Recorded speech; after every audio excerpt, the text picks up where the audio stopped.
très urgent. Un papa africain frappe vis-à-vis sur les présidents démocratiquement élus et casse les papous. Il donne raison à son excellence le capitaine Ibrahim Traoré, le bâtisseur du Burkina Faso. Famille, je vous laisse regarder la vidéo et la partager au maximum. Regardez cette vidéo jusqu'à la fin pour mieux comprendre. C'est parti. Le président Traoré vient de faire une affirmation choc. Oui. Une affirmation, n'est-ce pas, qui taraudait dans les esprits de plusieurs Africains, oui, mais qu'aucun Africain n'avait jusque-là pris le courage, oui, pour la sortir, pour l'affirmer aussi de manière péremptoire et constatatoire. Parce que jusqu'ici, on a toujours critiqué la démocratie et on, oui, restait toujours sur le plan de la démocratie dite occidentale, oui, en Afrique, en disant que cette démocratie n'est pas calquée, n'est-ce pas, au système africain. Mais le président Traoré ne reste pas sur cette critique superficielle. Il va jusqu'au fond pour dire que la démocratie, n'est-ce pas, oui, n'est pas faite pour l'Afrique. Pour l'Afrique, oui. Il reste sur la terminologie, la démocratie. Oui. Donc c'est pour dire que en réalité, le président Traoré a compris le mal le plus profond du continent africain aujourd'hui. L'instrument, n'est-ce pas, par lequel on a maintenu l'Afrique dans le dilatoire, dans la pauvreté, dans l'insécurité et dans la spoliation aujourd'hui.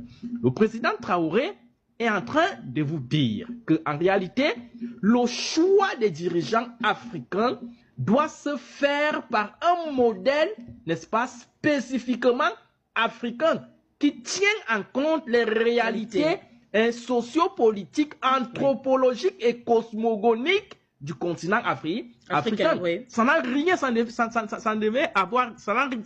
doit avoir rien à voir avec les réalités occidentales. C'est-à-dire, le choix des dirigeants en Afrique doit être un choix spécifique, un, oui, choix qui n'est influencé par aucun autre système sur le plan international. Oui. Parce que le choix des dirigeants, c'est d'abord l'outil qui définit la souveraineté. Oui. Parce que si vous n'êtes pas libre de choisir vos propres dirigeants, vous n'êtes pas souverain, madame, oui, madame Siké. Oui. Or, lorsque vous voyez comment les choix des dirigeants sont faits en Afrique, il y a plus d'influence extérieure que d'influence interne. La preuve, regardez lorsque les dirigeants en Afrique sont élus. D'accord? Leur premier réflexe après les élections n'est jamais tourné vers le remerciement du peuple qui est, entre guillemets, n'est-ce pas, le dépositaire, c'est lui qui vient de le confier le pouvoir, mais en réalité, le regard est souvent tourné vers, c'est vrai, les sorties, n'est-ce pas, oui, internationales. Est-ce que, oui, tel pays a félicité? Oui. Est-ce que tel pays...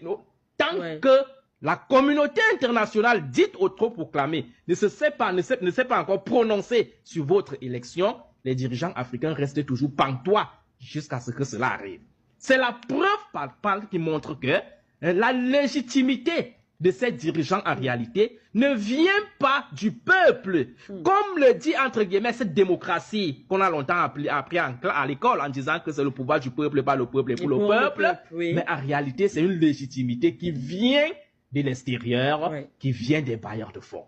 Oui. C'est ça la réalité. Oui. C'est cette cassure-là, ce schéma-là que Traoré est en train de vous dire qu'en réalité, l'Afrique n'a plus besoin de ça. Donc, ceux qui font aujourd'hui les critiques, n'est-ce pas, de la sortie de Traoré, sont des acteurs qui ont toujours bénéficié du système occidental, de cette démocratie-là, pour, n'est-ce pas, sauvegarder des intérêts particuliers qui n'ont rien à voir avec le développement du continent africain. Démocratie, c'est-à-dire, lorsque une personne est au pouvoir et qu'il n'arrive plus à jouer le jeu, n'est-ce pas, de ces puissances occidentales, on active l'instrument de la démocratie en disant qu'il faut qu'il parte. On fait des élections, on organise, n'est-ce pas, le vote et on le fait remplacer, oui, par une autre personne qui viendra cette fois-ci jouer le jeu, n'est-ce pas, de ces puissances occidentales. Oui. aujourd'hui, regardez l'Afrique aujourd'hui. On peut partir d'une analyse strictement technique et réaliste.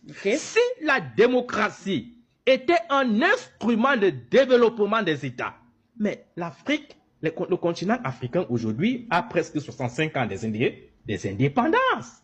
Et au sortir de ces indépendances, on a, n'est-ce pas, imposé à l'Afrique un système politique qui a été la démocratie.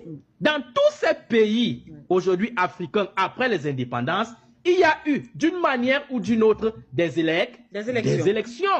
Une démocratie imposée. Mais si 65 ans après, aucun État africain ne s'est démarqué politiquement et économiquement, ça prouve que, en réalité, la démocratie n'est pas un instrument qui développe les États. On peut également prendre cet argument et faire une lecture comparative avec les États occidentaux. Pour dire que eux-mêmes, avant, n'est-ce pas, d'endosser la démocratie, ils ont d'abord pratiqué des systèmes autoritaires. Des systèmes qui leur a permis, n'est-ce pas, de développer leurs États, de construire leurs États, n'est-ce pas, de bâtir leurs États. Après, donc, ce stade-là, ils se sont ouverts vers la démocratie, qui, en réalité, n'est-ce pas, implique qu'on tienne en compte des pluralités, des positions aussi divergentes des uns et des autres. Donc, vous voyez que, en réalité, les pays occidentaux ont imposé la démocratie au continent africain avant même que le continent africain ne s'inscrive dans la dynamique du développement. On n'a même pas laissé le temps au continent africain de se développer un tout petit peu avant de leur dire qu'il faut faire la démocratie, etc. Il faut vous rappeler du discours de La Baule, de Mitterrand, qui avait, n'est-ce pas, totalement orienté, conditionné l'aide publique au développement aux États africains par l'instrument de la démocratie. On a imposé aux États africains la démocratie. Donc, Traoré a compris cela et il faut le féliciter. Tous ceux qui vont critiquer le discours de Traoré sont les turiféraires du sous-développement du continent africain. Sont les turiféraires, n'est-ce pas, de cette démocratie occidentale. Sont des turiféraires, n'est-ce pas, des intérêts de cette démocratie-là qui n'ont rien à voir avec les intérêts du continent africain. Traoré est en train de vous dire que le problème de l'Afrique n'est pas le vote. Le problème de l'Afrique n'est pas les élections. La preuve, aujourd'hui, est-ce qu'on en parle encore au niveau de leurs dirigeants?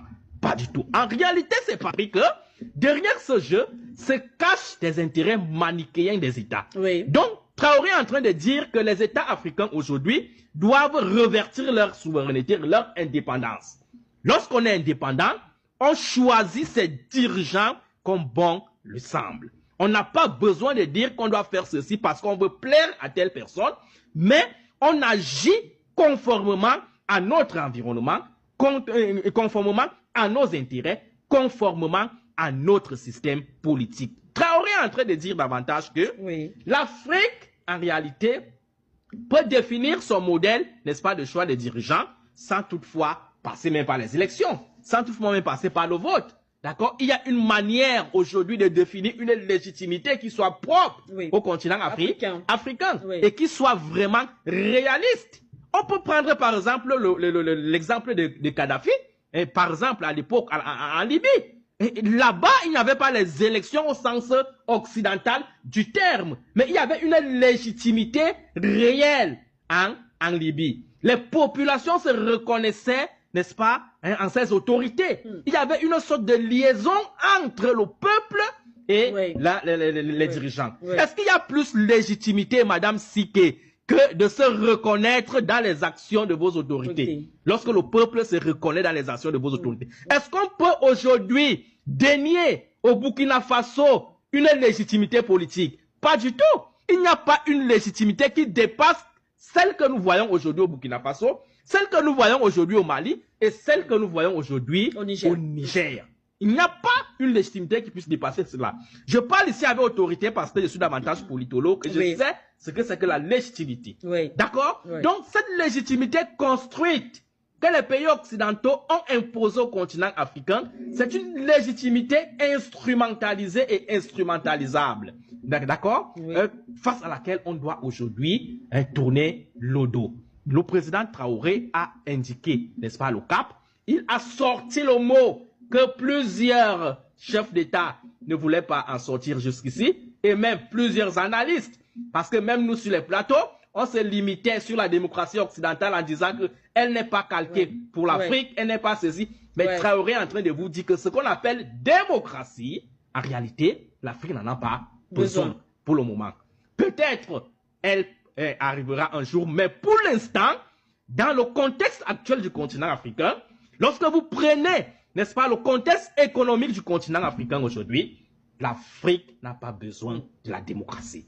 L'Afrique doit, n'est-ce pas, instaurer un système qui pourra lui permettre de converger, n'est-ce pas, les intérêts vers un cap unitaire qui pourra, n'est-ce pas, permettre au continent de se développer. Les États qui se sont développés ont, n'est-ce pas, ces exemples-là. On peut prendre des exemples aujourd'hui à travers le monde. Je vous ai pris l'Europe. L'Europe ne s'est pas développée sous la démocratie. Vous prenez les États aujourd'hui dans le monde, les États qui sont développés aujourd'hui sont des États qui ont privilégié des systèmes politiques, n'est-ce pas, totalement introvertis, totalement, n'est-ce pas, calqués aux intérêts de leurs États. Donc bravo au président Traoré, vivement que les autres États écoutent avec beaucoup d'attention ce qu'il est en train de dire. Ce discours n'est pas intuitif personné, c'est-à-dire focalisé sur la personne de Traoré, mais c'est un discours qui interpelle tout le continent africain aujourd'hui. Le continent africain ne peut pas se développer partiellement, pas du tout. Le continent africain ne peut se développer que de manière globale, c'est-à-dire le combat que les États de l'AES sont en train de mener ne peut aboutir à un résultat positif et global que si tous les autres États africains, n'est-ce pas, l'épousent et l'embrassent. Si les autres États restent réfractaires, le combat des États de l'AES sera à chaque fois dilué, d'accord, et dépouillé de sa substance. Donc, vivement que le continent africain, n'est-ce pas, prenne la mayonnaise, embrasse, n'est-ce pas, la politique de l'AES pour que, dorénavant, le continent s'inscrive dans la dynamique du développement. Le développement et la démocratie sont antinomiques. Ils ne sont pas compatibles. Ça, c'est vérifiable, cet enjeu-là. Si vous voulez vous développer, on se développe avec un système, n'est-ce pas, bien particulier, qui